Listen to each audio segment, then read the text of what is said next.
I am Cesar Viveros, traditional artist.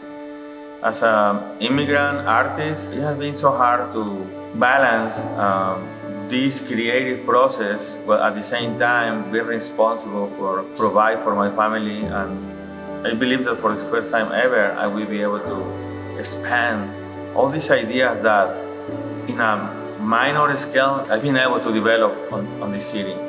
Every single project that I try to do is about to recreating the place where I'm coming from. Those memories inspire my artistic practice.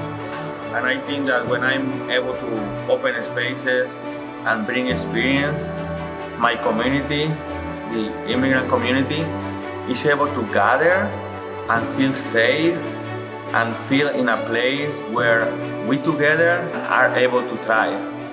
Growing the sense of identity. We just bring who we are. I call it Mexico Surrealista because we are basically reproducing all the things that you will see in Mexico City or any given neighborhood on our country, right? So it's like instead of props, we just bring who we are.